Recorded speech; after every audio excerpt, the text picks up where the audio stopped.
నాంపల్లి ప్రజా ప్రతినిధుల కోర్టుకు మంత్రి సీతక్క వచ్చారు. కోవిడ్ కాలంలో నిరసనకు సంబంధించిన కేసు విచారణకు ఆమె హాజరయ్యారు. 10,000 రూపాయల విలువ చేసే 2 ష్యూరిటీల నుంచి మంత్రి కోర్టులో దాఖలు చేశారు. కేసు విచారణను ఆగస్టు 13వ తేదీకి వాయిదా వేశారు.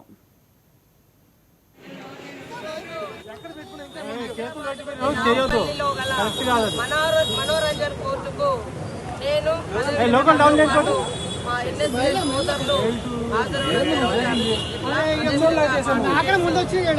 మన కృష్ణగౌడన్న నరేందర్ గారు ఇంకా ఇతర సోదరులందరూ కూడా ఈరోజు అడ్వకేట్స్ మరి నాతో పాటు మిగతా క్లయింట్స్ కూడా హాజరవడం జరిగింది.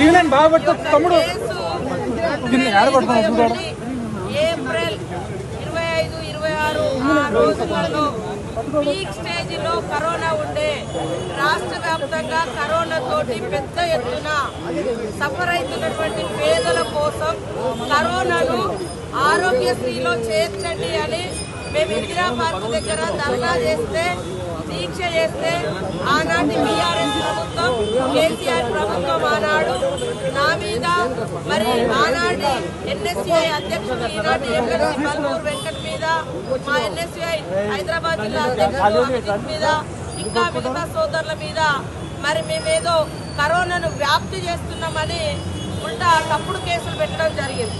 మేమేమో కరోనా టైంలో ఇల్లు చూసినాము, గడప గడప తిరిగినాము, కష్టాలు చూసినాము.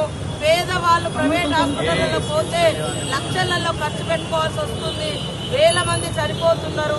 కాబట్టి కరోనాను ఆరోగ్యశ్రీలో చేర్చాలని మేము డిమాండ్ చేస్తే ఉల్టా మా మీదనే ఆ కరోనాను వ్యాప్తి చేస్తున్న సీతక్క అని మరి ఉల్టా కేసు పెట్టడం జరిగింది.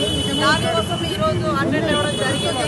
సో మీరు చూస్తా ఉన్నారు, మేము పబ్లిక్ ఇంట్రెస్ట్ లో ఆ రోజు కరోనా వ్యాధి నుంచి పేదవాళ్ళను కాపాడుకోవాలనే ఉద్దేశంతో